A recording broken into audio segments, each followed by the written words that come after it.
Aliko eyo abasobodde okujja mu kubaganya ebirowoozo no Hajji Kakiika about land versus securities. Wetumaliriza nga it has been productive land versus securities. Securities nga tumaliriza ku Treasury Bonds, ku money market funds nga unit trusts, ne equities where in 2026 it's my humble responsibility to see more people buying securities. Naye tugenza okumaliriza abawudde zonna especially for those of you who managed to attend. Bino ebintu bibadde bikulu nnyo nga sisobola kubibuusa maaso nga sizzeemu kubyogerako. Ekisooka, twebaza abantu nga Hajji Kakiika abali mu productive production. They are the creators of the jobs ze twetaaga. Era bwe mba njogera nnyo ku bintu nga securities, nga treasury bonds, nga equities and stock markets, corporate bonds, n'ebintu ebyenkola bwe bityo, sisobola keera nkya ne mbikompeyalinga na entrepreneurship na businesses. Sisobola keera nkya ne nkugamba nti treasury bonds are better than you doing business. Lwaki? One is a passive investment. One is an active business venture, an enterprise. Era omuntu yenna alina akikompeyalinga aba tategeera kikyayogerako. So the conversation was skewed so much nti omuntu yenna ajjanga ali with an enterprising mind. Of course he will always go for the side of Honorable Hajji Kakiika. Omuntu yenna ajja with the side of an investment mindset will go for Kakande. Lwaki? Nti now ku mulembe gwe tuliko 2026 kugenda maaso, we are investing our money in the smart way. It doesn't matter what jobs we do. Hajji yagenze n'agamba na statement za yagenze zengendo genda nga nondobamu wano nga njogera nga ndikodinga. Yagenze n'agamba nti alina emirimu 4. Naye tegimulemesa ye kuva ku mulimo gwe n'agenda ku faamu ye n'akola byakola. Ne ku Saturday asobola n'asiba ku lunaku lwe ku faamu. Omuntu bw'otatulako wansi to recognize the privilege like that. Ekusobozesa okuba n'emirimu ne bwe guba mulimo gumu, naye nga gukusobozesa okuva w'okolera n'ogenda ovuga n'ogenda nakifuma ku faamu. It's a privilege. Bantu batono nnyo who even enjoy that privilege, by the way. Nze bwe mba njogera n'abantu from a business mindset, nja mugamba ng'onaakola business oyagala kufuuka Hajji Kakiika, sooka omanye ebintu ki ebimufudde Hajji oyo business gy'akolamu. Ekintu ekimu akulaze nti nno ayina obudde, to the extent possible nti ayina obudde, nti asobola okuva ku mulimu ku Lwokusatu n'avuga emmotoka ye n'agenda nakifuma. Gwe omulimo gwo okola Monday paka Saturday. Okola Monday paka Saturday n'olwa Sunday oluwummulako buwummuzi kubeerako waka n'abaana waka. Naye singa era baggulawo ekibuga ojja kuyingira okole. Kati gwe business ya Hajji Kakiika, it's a weakness for you. Awo gwe jangu mu treasury bonds oba mu investment world eneya smart investing. Tekitegeeza nti eno business eno investing world egenda kusinga the enterprising world. No. Naye mba nkulazeeko nti togenda kufiirwa ssente singa omala gatwala ssente mu eri ensi. Lwaki? Nti otunuulira wansi n'ogamba nti omusajja ono, one of his greatest strength is nti wadde alina omulimu oguli fully employed, naye it's a flexible side of the job. Ekyo kimu. Ekyokubiri nti ekimufudde a very good enterprising farmer nti alina capital azitowa. Buli kyakola akikola ku economies of scale. Kyova olaba asobola okugamba n'agamba ye ekisinga okumusala zaali mmwanyi. So nga ate bantu bangi bosobola okutuza akugambe toyogera ku mmwanyi. That is active investments, active business.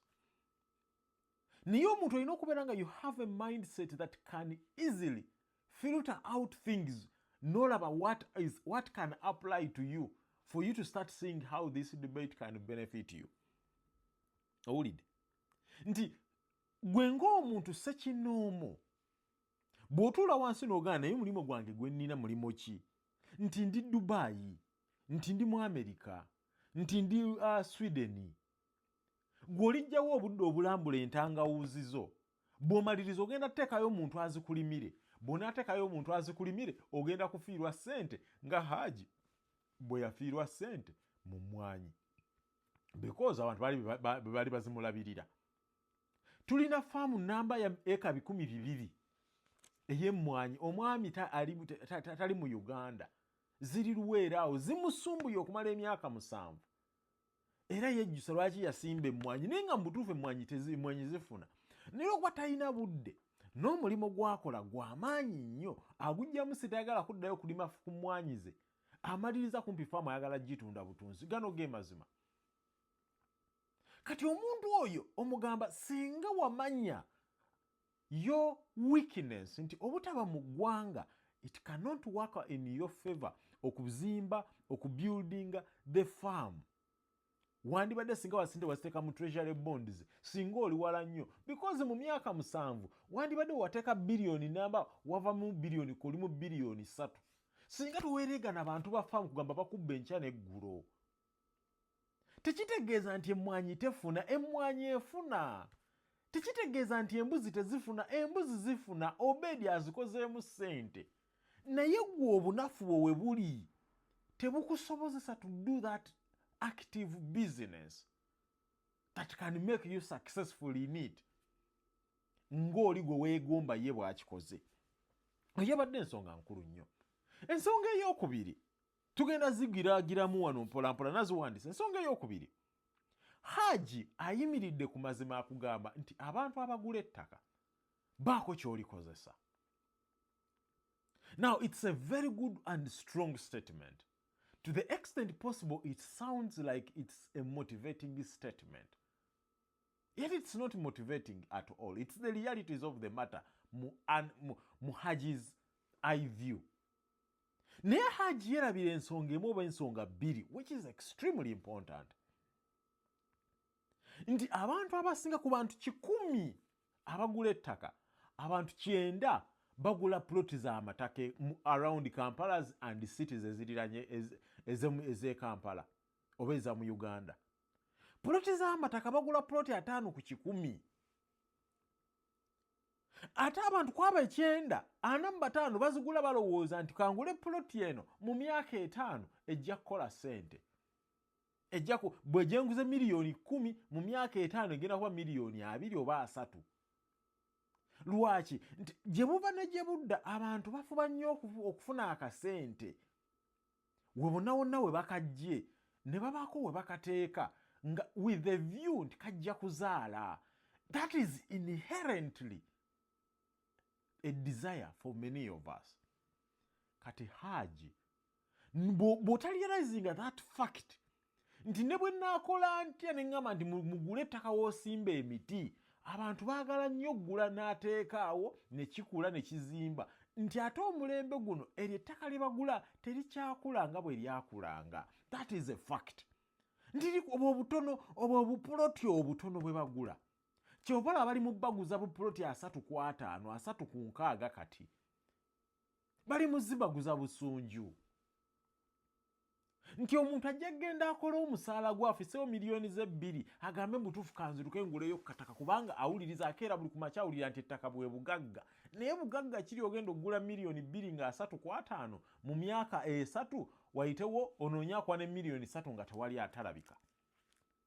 Ate nga ge mazima ago. Owulidde? Nti so olwedde omuntu akoze kyakoze. Olwedde omuntu akoze kyakoze ki? Akoze kyakoze. Nti waliwo omukulu yageze n'abuuza neggwe kakande okugamba abantu bakwate ssente baziteeke mu Treasury Bond, ssente bazijjawa? Olwedde abantu ssente zibateeka mu ttaka bazijjawa? Olwedde abantu ssente zibateeka mu bulimi bazijjawa?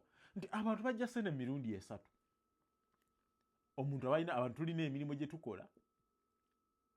Bwe naaba nkoze ke naafisangawo buli mwezi ketugamba okukola investments, bulijjo abantu kye bakola biri bintu 2 oba 3. Bw'otarealizinga these facts omaliriza you are wrongly diagnosing the problem. Okusoomozebwa Hajji n'abantu nga ba Hajji kwe balina, they are misdiagnosing the problem. nti abantu bulijjo bakwata akasente kaabwe ne bakasevinga n'ateeka ku akawunti okumala emyaka 2 oba 3. Ne wayitawo emyaka 3 ne kawera n'agenda n'agula akaploti k'ettaka n'akatereka. Nawayitawo emyaka 5 n'anoonya gw'akaguza. Kati nze oyo omuntu ne mmugamba sente ezo zobadde oteeka obutesi ku akawunti toziteeka ku akawunti. Ziteeke mu unity trust oziteeke mu treasury bond zikule. Bwe zinaakula bwenawo emyaka 4 genda okola ekyo kyobadde oyagala okukola. Abantu abasinga ekiruubirirwa kyaffe kuzimba nju. Awo nze neteekawo caveat endala ne nkugamba nti experience ebaddewo. Ate naawe okirabyeko abantu abazimba enju bagizimba basonda nsonde. Nti naazimba enju okumala emyaka 6-7. Kati gwe be wiser enough gwe tosonda nsonde gwe enju gikuze. Nti otya gino emyaka 7 oli gye yamala ng'azimba gwe ezo sente zimale ng'ozinvestinga. Ezo sente zimale zirete mu treasury bond. Ekiruubirirwa kyo kiwandiike very clear nti njagala kuzimba nju. Nti mu myaka 10 okuva kati nina okuba n'amaka gange. Nti mu myaka 10 okuva kati nina okubeera ne faamu yange. Nkati nkoze eki? Kati kankwate sente buli mwezi emitwalo 3 gyenfissa ngulenga treasury bond buli mwezi. Omwaka ze $3 mu $3,600,000. Wanaagenda oyita emyaka 10 nga nina miliyoni zange 8. Awo nja genda ebusukuma ngula akaploti kange miliyoni zange 2 nguleko n'enju oba enju gye nguze. Lwaki? Okuziza gino miliyoni 8 z'onaatwala okugula enju. Ezo ziriko miliyoni 5. Gali 3 magoba. Smart way of things. So bw'otalengera wala eyo no bw'oteefumiitiriza n'olengera ewala eyo you will end up misdiagnosing the problem. You will end up misdiagnosing the problem. And bwe buzibu nti abantu abo nti omuntu ono kakande abadde agina option kizaayina ez'okuzimba enju kwe kugula akapuloti eggayaaza. Sente ze abadde azisondera ku ki? Nti ali mu kuzisondera ku hardware. Bw'amala n'azimba omusingi ne gwebaka omwaka mulamba. Bw'amala n'azimba frame ne yeebaka emyaka 2. N'asereka ne yeebaka emyaka 3. Ogumala ng'asaba emyaka 6. Kati nze ndi mugamba sente zino sooka oziteeke mu treasury bond zikole ku sente. Mu myaka 6 zijja kuba oggyeyo sente zo n'amagoba ago ozimbe enju. It's a smart way of doing things. It's a smart, clear, concise way of doing things. Ekyo kisumbuwa abantu tukimanyi okukiraba. You have to first understand which problem we are diagnosing with the capital market structure. Ndi yesu Hajji ayimirira n'agamba tugule the productive land. Naye ffenna tetusobola kulima. Ffenna tetugenda kusimba miti. Bantu bangi basimbyeko emiti. Waliwo client wange gwe mmanyi essaawa eno yasimba emiti eluweera awo. Eka 15 gimufuukidde emiti. Sente zaataddemu n'abasajja beyateekako abazikuuma. Alaba tazijjaamu. Singa sente ezo yaziteeka community trust ezaagula ettaka n'ezisimbye emiti ne zifukirira emiti. Singa ali wala. Bw'oba ogula eka y'ettaka jangu mu connecting ku eka y'ettaka y'emiti weegiri. Mulowooza biri nti gwe bw'oba oyagala eka z'ettaka ziri 15 eziriko emiti jangu ku connecting ogenda ogigule. Maybe gwe oyinza okubeera ng'olina a better luck in getting the value out of that. Owulidde? Bwe tukeera ku makya ne tugamba nti omuntu yenna ayina ettaka likolereko. Gwe weebuuze lwaki every single day waliwo unproductive land yesinga. Tekitegeeza nti people do not know nti bwe naalima ebijanjaalo nja kungula nfune ssente, nti bwe naalundirako enkoko nja kufuna ssente. Nedda. Bakimanyi naye tebalina busobozi. kati fe tubawadde another way ebawa obusobozi to make money. You have to first understand the problem we are diagonizing to come up with a solution. Solution ya Hajji jali mu kudiagonizing, it's absolutely 100% correct. Solution jeni mu kudiagonizing eyange, it's 100% correct. The divergence they want, me and I have more people. If they paid attention to what I say, they will be better off than the solution ya Hajji jali mu kusuggestinga. Lwa bintu bisatu. Ensonga esooka. The capital market structure is the future. It's patient, it's capital growth, it's intensive. You have to walk that journey while you are doing your things. Nti gwe omuntu yenna alina omulimu gwonna gw'okola teweetaaga kugenda kusooka kubeera that hard work. Hajji kyayita lazy investments. It's not being lazy. That statement, it icks me. It's not being lazy. It's working smart. It's investing smart. It's taking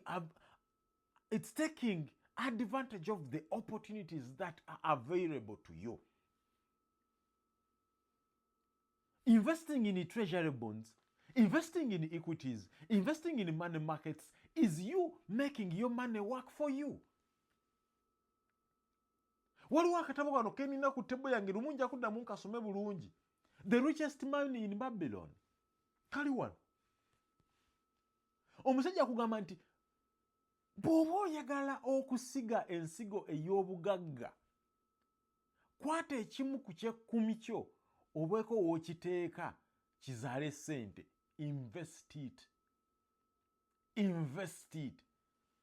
Kwata ekimu eky'ekkumi okinvestinge. Owulidde? Takugambye nti kwata ekimu eky'ekkumi okirye. Bw'ona akinvestinga osigale ng'okola yo leba. Nti oli musomesa nga Hajji, sigala ng'osomesa. Be the best at it. Naye bw'oba oli best at it, kwatayo ekimu eky'ekkumi obeeko w'okiteeka. Bw'oba oli kadaama, be the best kadaama at it. Naye kwata ekimu eky'ekkumi obeeko w'okiteeka. Ompulira? Bw'oba oli musomesa, bw'oba oli engineer, oli musawo, be the best at it. Ogwo omusaala gw'ofunamu every single day. Kwatako ekimu eky'ekkumi obeeko w'okitereka, kiteeke mu treasury bond, tokitereka buteresi. Fatten your purse thee. Gaziya ensawo yo. Omukulu Nitano Luteba yakola statement z'emu ku the most profound statements. Nti toteeka sente mu tulo nga tonnajja sente mu nga tonnafuna sente mu tulo. Nti ebintu bye tusomesaako oba weebase ogenda okukeera ku makya nga akamesegi kazze tibaakusasudde. Naye ng'osigadde okola, osigadde oyingiza sente mu bintu ebirala by'okola. Enkuba etonnye, gwase, kiki ekiriwo bagenda kusasula. That is the smart investing. What is this obsession with suffering? Ffenna tetugenda kusooka kulunda nte okufuna sente. Bwe twogera 15% abantu balowooza nti it's 15%. Absolutely not. There are strategies ze tuli mu kwogerako ne tugamba nti omuntu oteekamu miliyoni 5. Omwaka ne bakuwa emitwalo 7 oba emitwalo 7.5. Naye ebirooto byo by'amaanyi.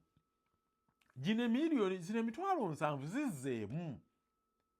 In the richest man in Babylon, bakyogerako the power of compounding. It's the 8th wonder of the world. Many of us who are in finance, many of us who are in the investment world, ekintu kino we have to preach it so much so nti onomwana omuto atandika okutambulira waawo ng'agamba compounding is the 8th wonder of the world. Nti bw'ozzaamu gino emitwalo 7 omwaka oguddako bagenda kukuwa emitwalo 7 na gino 7 gikuweeyo emitwalo 10 awo ofunye emitwalo 8. eyo tekyali 15% oyingidde 17%. Gino emitwalo 8 gizeemu. Omwaka ogwokusatu bagenda kuwa emitwalo 7. Giri emitwalo 7 gye wasooka ofuna gikuwe miliyoni emitwalo 10. Gino emitwalo 8 gye wafuna omwaka ogwokubiri gikuwe miliyoni emitwalo 15. Olabye sente z'ofunye? Ofunye 7, ofunye 10, ofunye ne 15. Awo ze sente mmeka ze miliyoni emitwalo 9.5. Awo oyingidde 20% return mwaka ogwokusatu. Gino 9.5 zizeemu. Oluli mwaka gwakusatu zizeemu. Plow it back. You must do this consistently for a minimum of 5 years. Bw'ozaamu zino emitwalo 9.5 omwaka ogwokuna miliyoni 5 ze wasookamu zikuwa miliyoni emitwalo 7. Omwaka ogwokubiri, omwaka ogwasooka wafuna emitwalo 7 ne gikuwa emitwalo 10.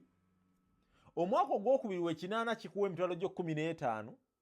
Ekinaana omwaka ogwokusatu emitwalo 9.5 ne gikuwa emitwalo gyo 2. Ezo sente meka z'ofunye? Mitwalo 7, mitwalo 10, mitwalo 15, ezo 9.5 n'emitwalo 2 ke kakadde kamu emitwalo 5.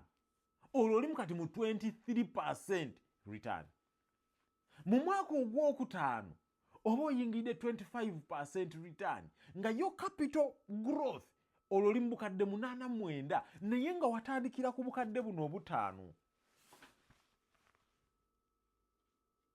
Kati nze ngenda kufuna 30% return mu myaka 5 kweno miliyoni 5 zentadde wano. Gungamba otya nti nno nina soka kulunda nkoko okufuna sente ezo?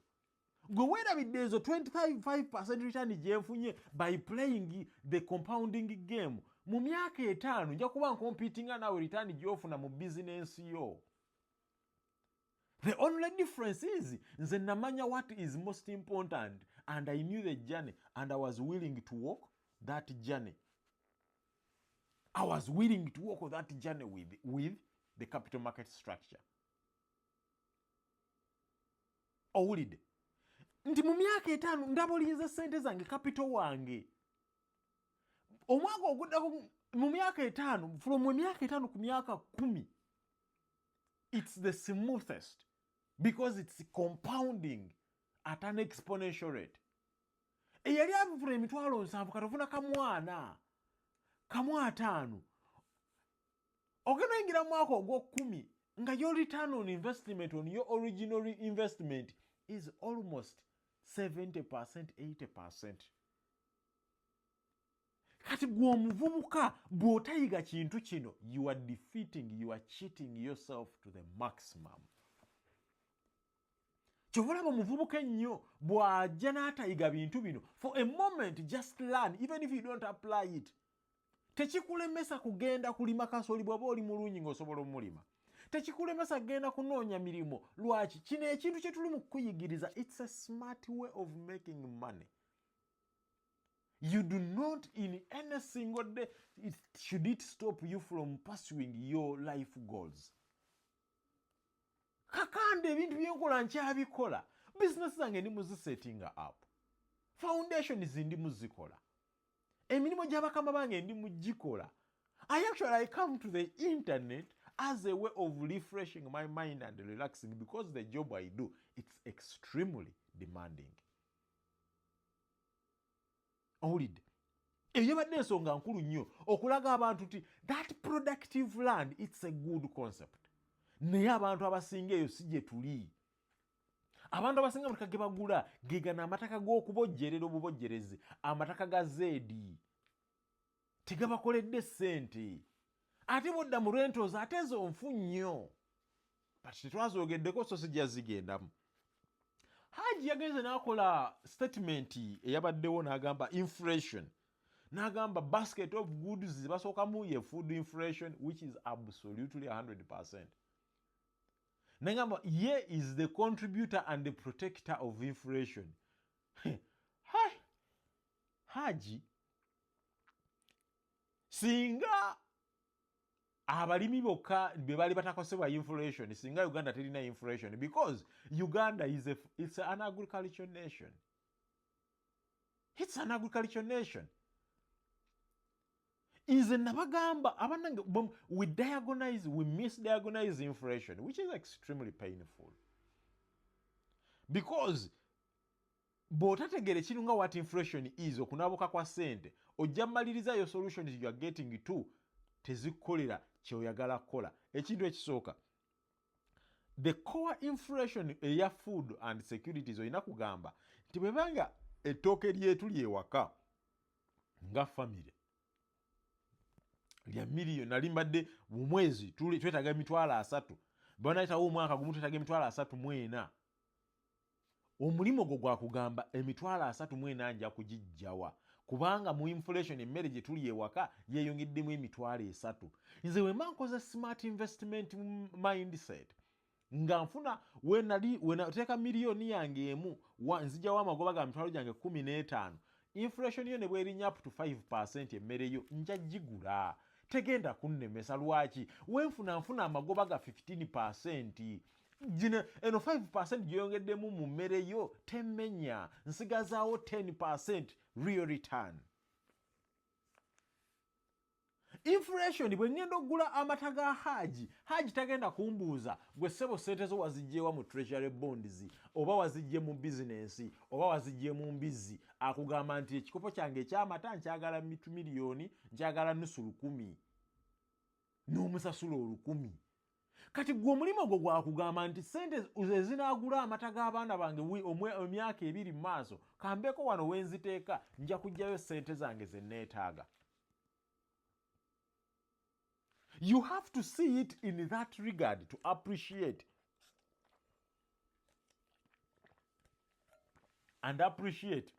kyetugezaako okuzimba. Eyo badde ensonga nkulu nnyo. Inflation nti sente alime emmere takosebwa inflation. Gwe omulimu gwe okukeera kugamba kubanga n'abalima emmere balina bye bagula, yeetaaga school fees, yeetaaga ezengoye, yeetaaga amafuta, they are affected by inflation. Essaawa eno tuli mu Uganda, bw'oba video n'ogiraba, waliwo olutalo oluli mu kunyiikira, olutalo oluli mu Iran lugenda kulinnyisa amafuta.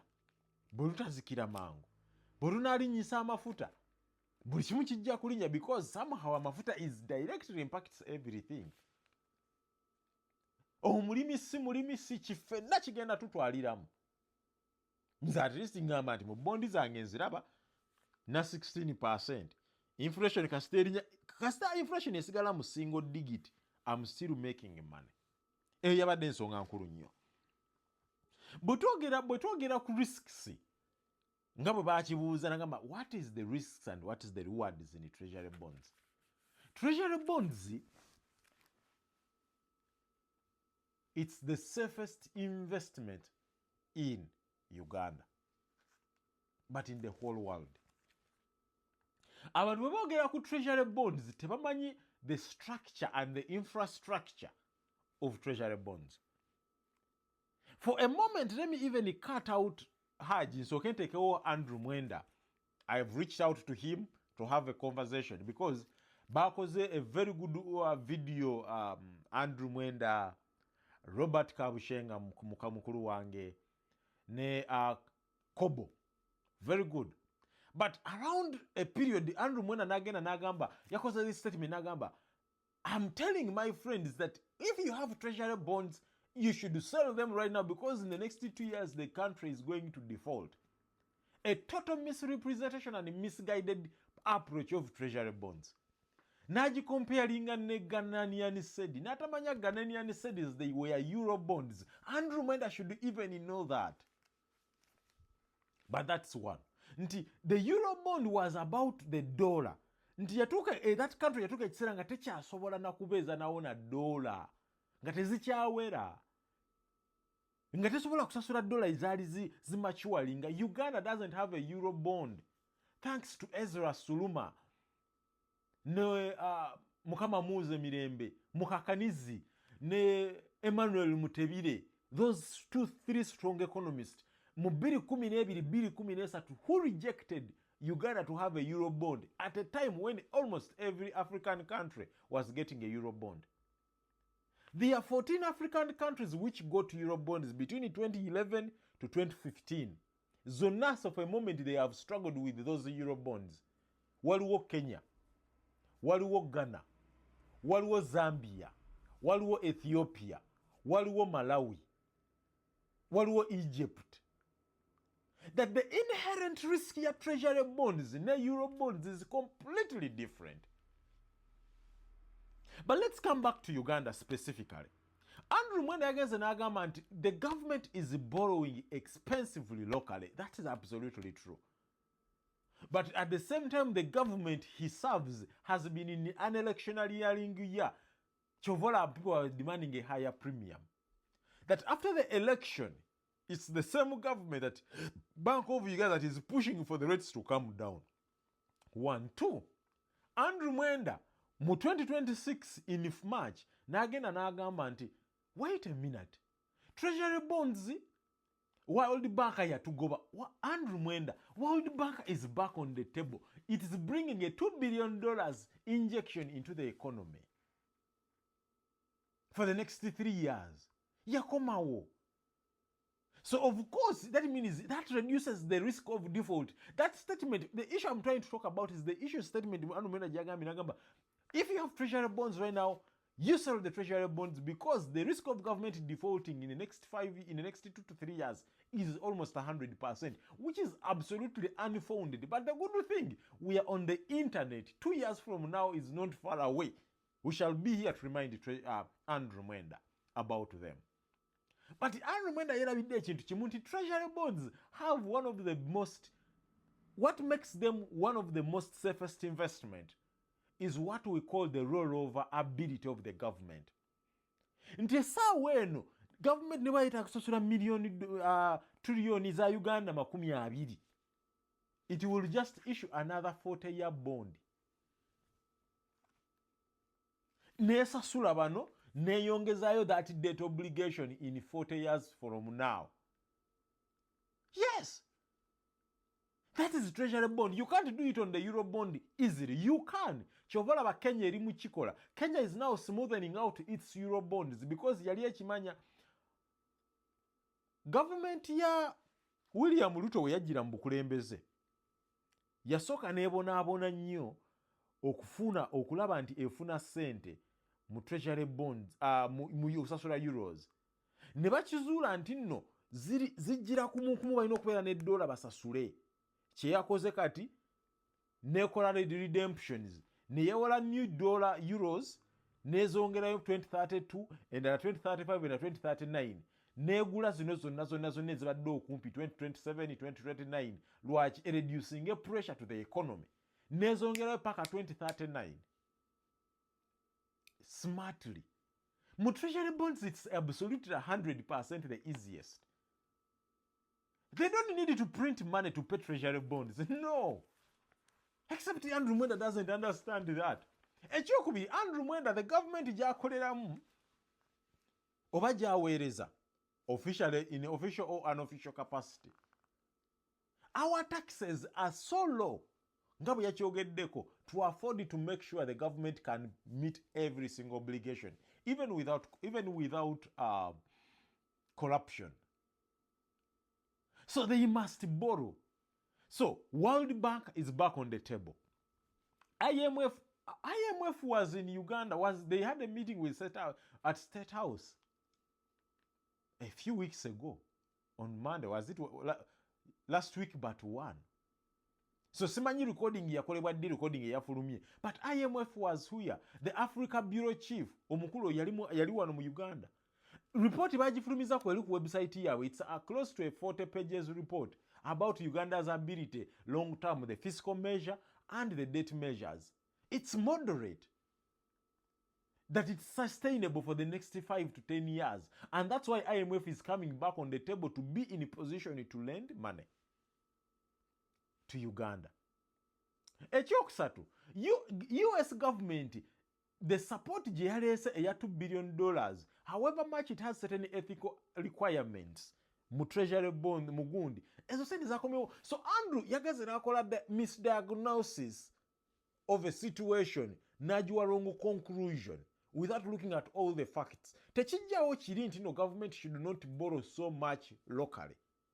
But even if the World Bank comes on board, even if IMF can give us all the money, even if all those other things come back, Treasury bonds will stay, because Treasury bonds have been a fiscal measure for the last 2 to 3 years, but they are most importantly a monetary measure. And if they are a monetary measure, there is an opportunity for people to make money. So anyone who listened to that point, please do not panic. I've just combining it with Hajji Kakiika's because it was extremely important for me to talk about the risks and the rewards as a Treasury bonds. Hajji bwe tuddayo ku kya Hajji yagenze nayo gye twogera ku kintu ekiyitibwa diversification, which is important. Hajji ne yeerabira ebintu bibiri. Diversification is one strategy of investments. Profit maximization is another. People who preach diversification, that Kakande, you preach so much capital markets are in products eziri major ziri bbiri. Eziri equities ne fixed income. Yes, they are majorly two. Money market funds, unit trusts, they fall under fixed income, which is treasury bonds, which is corporate bonds, which is sukuku bonds, infrastructure bonds, all bonds twala tugende. Diversification is one strategy of investments.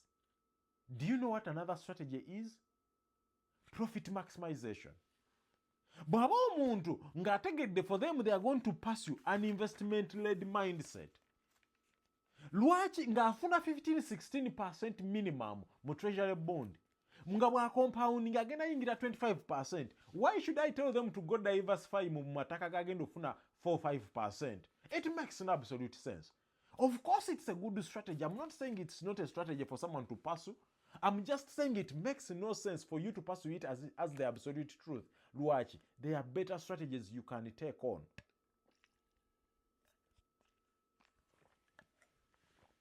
So bw'omanya embeera eyo, weebuuliza n'ogamba, what do I do as a person? Do I pursue the diversification strategy?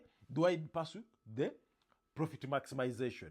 Essaawa eno kirizagana treasury bond zifuna as an investment okusinga ettaka as an investment.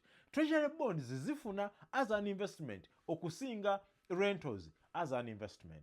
That is pursuing a profit maximization strategy. So nga tonaba kutuukako ku levels gy'otuukamu, soka weesonyiwe this noise of diversifying your income. Treasury bond wakatekamu miliyoni 10 oyagala ku diversifyinga olagawa. Soka owezemu miliyoni 10 then okozesa amagoba oku diversifyinga. Mu July ngenda sasula sente pameka kanabe. Zisobola okungulira eka z'ettaka awo ku Lweyima Road esoba mu eka 5 oba 7. Naye ne bwe nsalawo ne ngamba nti let me diversify, tikankwate sente bagenda okunsasula mu July awo. Bondi ziriwo 3 ezisasula ezinsasula awo. Ngende ngule ettaka liri. Sifiirwa. Lwaki? Wentodde mu July mu Jani bagenda kuddamu bansasule. Actually mu August bondi 2 zinsasule. Mu October bondi 3 zinsasule. Mu November bondi 2 zinsasule. Oba okifuna? Ndi mukozesa amagoba to diversify. Nasooka nenkola investment wenzija ssente muganda wange. Nti nasooka nensiga ensigo ey'omuggundo. Tinasooka nesiga ensigo ey'omuggundo. So nga tonnaba kuwuliriza gwe diversifying gw'omuvubuka omuto, sooka oteeke mu kintu ekicompounding at a faster rate. Bw'oba oli muggundu mulungi mu business nkuwagira nnyo. Waliwo omuvubuka wano namala nakizuula jjo juzi nti omuvubuka oyo lwaki mugezi nti yakola statistics. He is thinking. Abantu abakola mathematics and statistics, our thinking levels to understand complex situations and breaking them down in a simplified manner, in a compartmentalized manner, is one of the very best. Some of the things I'm inherently intelligent thanks to my mom and my dad. That mathematical concept, the real, real analysis, breaking things down in the simplest components, then bringing them back together. olina okubeera nga wakolako x dy y z n'okola formula emu 2 3 and you can think nti bwenva wano nzirako eno nenva wano nzira n'okibuildinga n'omala n'okizimbulukusa n'okigatta okutegeera ebintu bino. Bw'oba oli mulungi mu bizinesi, sigala mu bizinesi osooka ogizimbye. Sooka ogizimbe togijjaamu ssente mb'odiversifyinga mu bizinesi egenda gwa. Of course esobola okugwa. Naye tebonajjamu ssente mangi ogenda gigwisa mangu. Naye bw'oba oli mubi mu bizinesi nga bwe ngamba abantu abasinga bwe tuli, jangu wano, teeka ssente mu Treasury Bonds, ziwe emyaka 5 myaka 7. Otuukeko ekiseera nga amagoba gojjawo buli myezi 6 ze miliyoni 2. Ezo miliyoni 2 ogenda ozidiversifying.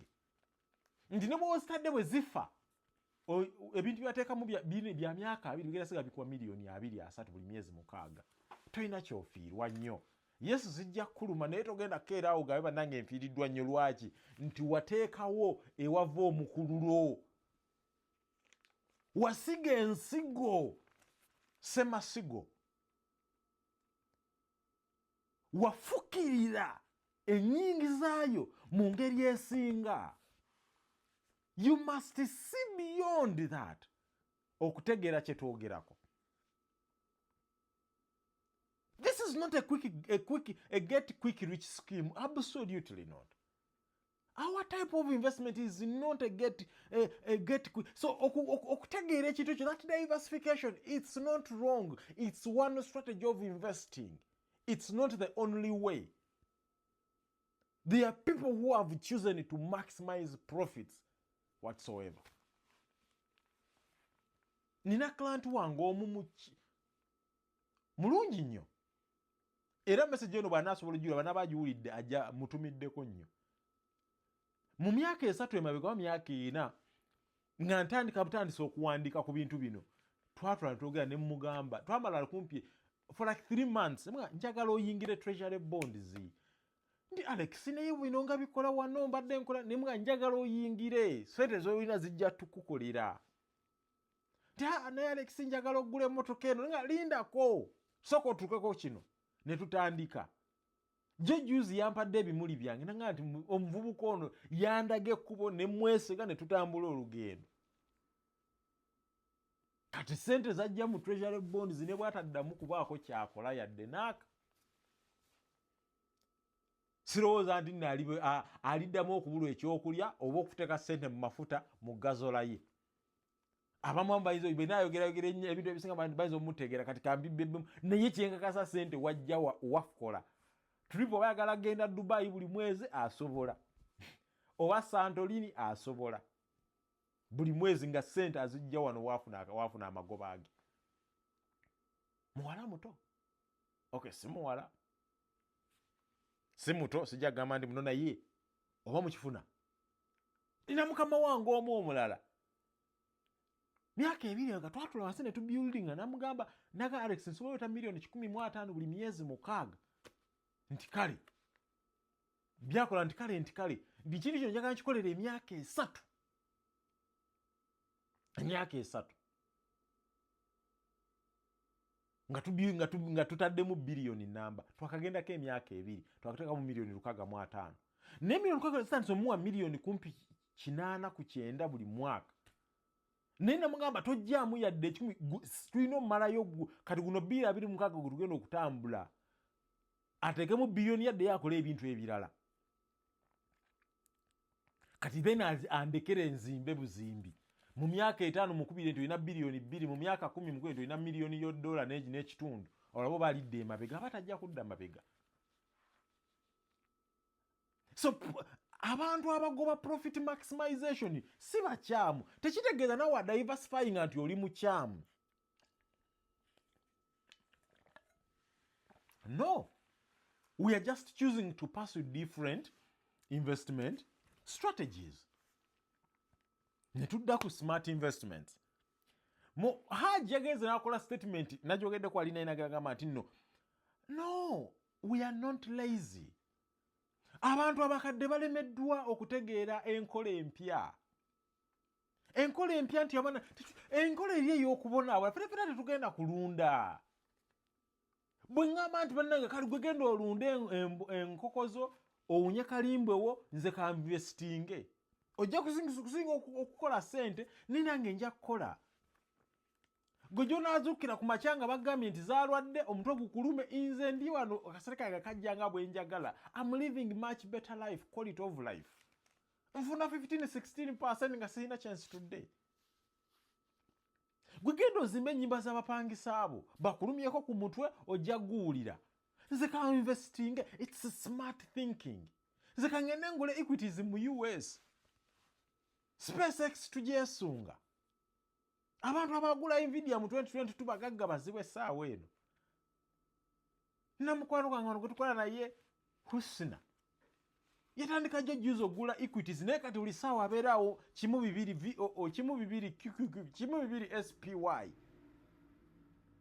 Akola amanya buli mwezi nteekayo $1,000 zange 1,000 ziteekaawo. Nina omukumu, one of the most enterprising mindset gye tulina mu Uganda, sijja mwogera linnya. Yangambye Alex, nteeka in S&P 500 $15,000. Nakibaze nti the last 10 years it has grown by 300%, which is like 14% compounded every year.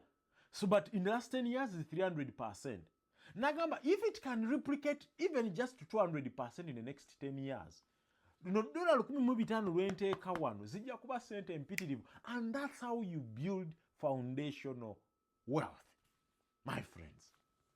He's flying, doing all the jobs he's doing. Tali mukuddayo gula butaka yerege nguzono nguzoli nsimbye emiti nimye kasooli enkuba egaanye okutonya nenyeza Katonda. No. Sente ali muziteeka mu US mu S&P 500 bwagula ne zi bonds. Kati enkyalo bajja mulaba nga alina $1 million, ayingiza miliyoni 300 bagambe musajja sente azijja luddawa. Owulidde? We are smart investors. We are not lazy investors. Ebintu bye tukola by'amaanyi. Kivula nawulidde wano Daniel Lutaya, who is supposed to be an intelligent journalist. Ngabuza kakande ayogere sente ziyateekayo mu Treasury Bond yazijjawa. Seriously? Is that a real question we should be discussing right now? Omusajja akulaze, he's a professional. I've been employed for I'm making 10 years of gainful employment. I've used my salary, however small or big it is, productively. That I've created a second source of income. Kyetuli mu kuyigiriza abantu, the smart way, the discipline. Finance is not about the numbers. I teach less about the numbers actually lately. I teach less about the numbers. I teach more about the things that matter the most. I teach more about the things that matter the most. Like understanding it, have a budget, have a plan, have a dream. Go after it with everything you have, with every single might you have. Have a dream that is financially empowering. Beera kwogamba nti mu myaka 10 okuva kati nange njagala okutuula mu bantu ku kyalo nga bagamba omusajja oyo sente azijja luddawa, balowooze nti wagenda mu nnyanja. Kumbe wagula Treasury Bonds zo ze ziri mu kusasula. Ze ziri mu kusasula. Ate ng'ozifunamu ng'olaba sente we ziva oyagala oba toyagala.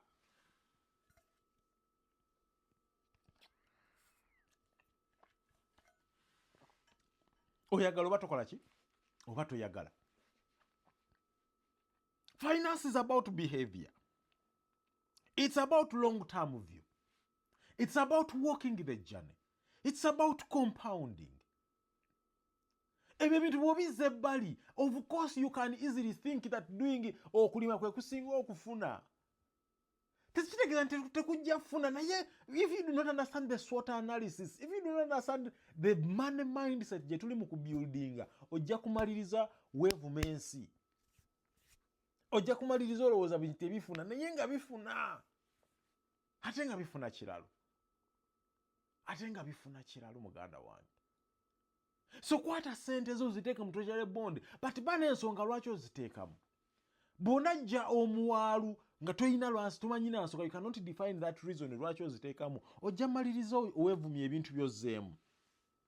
Hajji yagambye nti abantu bateeka ssente mu Treasury Bond bazimaliza bazitunze. Wavaayo omuntu bw'ofuna ekizibu nga ky'amaanyi. Ne bw'oba olina nnimiro ya kasooli ojja gitunda nga tennakula nga yakava mu ttaka. Abantu emubende bamutunda. Bw'onaafuna ekizibu wavaayi ne bw'oba olina nju nga kijja gitwala enju ate enju mmeka ze tulaba ze batunda buli enkya n'eggulo. Poloti mmeka ze bateeka omuntu kanaga bannange I need money urgently. At least nze manyi mu Treasury Bonds you are not going to make a 10% loss. Abantu abagula Treasury Bond omwaka oguwedde bonna buli yagula Treasury Bond essaawa eno bw'aba agitunda agitundira ku profit ekyo akiwakanya agende mu banka. Can you say the same exact thing buli muntu eyagula ettaka? Buli muntu eyagula Treasury Bond yonna we yagigula wonna oba yagula ya myaka 5 oba ya myaka 10 oba ya myaka 15 last year 2025 essaawa eno bw'aba agitunda agitundira ku profit kyokka nga ate abamu bakabasasula emirundi 2 oba 3 ne next year bajja zijja kubeera ku profit abagenda okugula omwaka guno. Lwaki? Nti Treasury Bonds they follow the yield curve. Right now interest rates ziri mu kukka wansi. Twagulira mu 17 kati ziri mu 15. That 2% reduction is a 10% gain in my Treasury Bond value. Treasury Bond gye wagula miliyoni 10 kati ya miliyoni 11 kyokka ng'etebadde kusasula emirundi 2 oba 3. Tekitegeeza nti genda otunde. Ne bameka abaguza amataka nga obamanyiiko ng'essaawa eno bw'aba naafuna ekizibu nga wakutunda ttaka afiirwa bufiizi ssente. Bameka.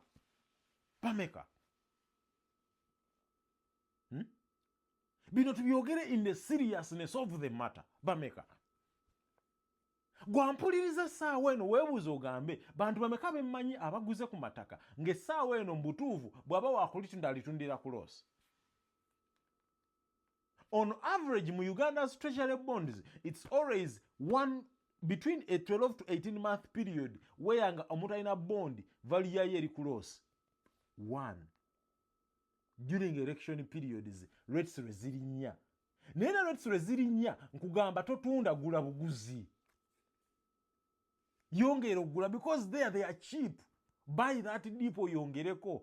A few years later, you will even thank me later. Chovala buli muntu eyampuliriza nnyo mu 2025 n'agula Treasury Bonds essaawa eno bali mu ssente. Rose nkutumiddeko nnyo e Masaka awo. Nkyala yajja naga Alex teri kye sikoze. Okulima nkukoze, obusubuzi mbukoze, kisa nkutumiddeko. Kisa naye yaŋŋamba onaga nti sentence kozeemu mu byokuwola wano mbikooye kati kanyingireko ewo nange mpumule sente zange zinkolereko ne mugamba jjangu tutandike nameka nampa 3 ne tuteekayo ali mu kulya yayongerayo n'okwongerako ennaku zino takyambuuzaako naye yamanya nti the smart way of making money. Finance is behavior. Finance is long term. Tutula wansi n'omuntu omukyala wa myaka 65 n'akugamba Alex nkimanyi nkyalina myaka maybe myaka 2 kintu kyoyogerako singa nali nkimanyi emyaka 2 emabega myaka 3 singa ndi wala ebiri bino tubyogerako ne mwama singa nali n'obusobozi okubyogerako mu 95 nga nina emyaka 3 muzeeyi wange oba maama n'abaako ebintu byakola ngeri nga kati singa baabimanya nga bakyali bavubuka osanga singa life would have been different. Kati gwofunye omukisa okumanya smart way of doing money. Ofunye omukisa ogwo paka akasente ke weterekera for the future, for the long term. Owulidde? Baka akasente ke weterekera. Invest for long term. Hajji yageze n'amaliriza ng'agamba nti ye mukyala we bya investinga bino ne ngamba nti thank God finally osose n'ogambayo nti no ino omukyala nti no he invest in these products. One thing is there are people waliwo munywanyi wange Arnold Luyima ayina a very very good turf green turf ebunamwaya abananga bale ebunamwaya mugende ku volcan munyumirweko ye akugamba Alex me I love volatility, I love risk. Era ye enterprises zonna zakola zirina that thrill. He understands the ability that can lose money. but he also enjoys that freedom to go after the impossibles. Now ku bantu 10 babiri be basobola okubeera nga Luyima, abasigadde mugenda kubeera kati ne Hajji kamuteeke mu Luyima, abasigadde mugenda kubeera nga Hajji's wife. You are going to play it safe, you are going to invest safe. Bali ababiri basatu mubaleke babeere enterprising, and we must develop our capital markets in such a way that it funds the other 3 people. The other 3 people must, 2 to 3 people must succeed, as the other 7 will do a collective pooling of capital and we invest in their ventures. Anyone who doesn't see the vision of that, they are short-sighted. They do not see where the world is going. In the US is successful. It has so many billionaires who are entrepreneurs. But it has many more millionaires in dollar terms who are investors. So if I'm crafting a path forward for anyone, I will tell you, you have a higher chance of becoming a millionaire in dollar terms as an investor than you have to becoming a billionaire in dollar terms as an entrepreneur. Teaching our enterprising mindset. Uganda, it has never been short of entrepreneurs. One time we were ranked what? Top number 1 enterprising economy in the whole world. But what do we have to show for it? What? Nothing. We are still poor. Our GDP is low. Our salaries are still low. We are enterprising. So let's invest better. Let's look at things better. Chivala nade mbuza Hajji ne mbuza bwemwogera nti no production, agricultural production is the future, it's the way to go. Ensonga ziri bbiri. Ensi mmeka ezikyusiddwa by agriculture ey'emu. Ensonga ey'okubiri, bakitaffe baalima, bajjajjaffe baali balimi. What is there to show for it? Abantu abasinga balimi, balunzi. What is there to show for it?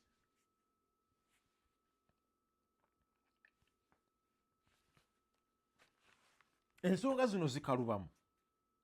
Naye nga mmaliriza, live tujja giddamu, we shall do it this time a little bit better. Tekujja anyafuna Hajji tejja kubeerako moderator. Omuntu omuwe dakiika ze 10 n'ayogera nange ne muwe dakiika zange 10. Hajji Professor Newton munoonya. Hajji Kakiika ne tugenda mufuna. Bonna abantu abalina the leading voices about finance. Tugambe buli mwezi debate tukube abantu bayige ebintu bino. Now it's not a contestation of ideas, it's a contestation, or it's not a contestation of personalities, it's a contestation of ideas. Nti omwezi gubeera olunaku bwe luti antutuule. Ovaawo ngo either muntu aiza nagati kangenda lino. The good thing at the end of the day, it's all about making money. It's all about making people better. It's all about making people to see the world in a much better position. It has nothing, it's not to impress people. I cannot start coming here and nkulaga nti banange nkyali muvubuka muto. Sikaso akudala nenja ne nti banange bondi zange zizino, muntu kange yino. I'm here to impress upon you. Chovola abantu nga ba administrator kitu kino kibasumbua. Ajja nabuuza tulageewo bondi mugamba nkulage ngani. Gwe tula mu kyenjogedde ogambe kiriwa ekikyamu. Challenge me on the merits and the demerits of my position. Abaganda balina olugero lw'Abaganda bagamba nti amaaso g'Omuganda gali mu ngalo ntusooka kukwatako. Ne bwe nnaakulaga ne bwe nnaakuggyako ne nkulaga wano millions ze nga tuzala zizino za bondi zange. Then what? Then what? Does that change your life? No. Kati nze njagala kankuyigiriza kyekikuyigiriza ekyekusomesa n'otula wansi n'ogamba mbutuufu bwe muwuliriza mpakanye naye kangende mu bintu byange, which is okay. Ne bwe muwuliriza bw'aba byogedde birimu ku magezi kambigezeeko. Bw'obigezaako emwaka gumu mwaka 2 n'obeera nga mukwano gwange Amson ali e Dubai mutumiddeko Eva abiranga Alex Weba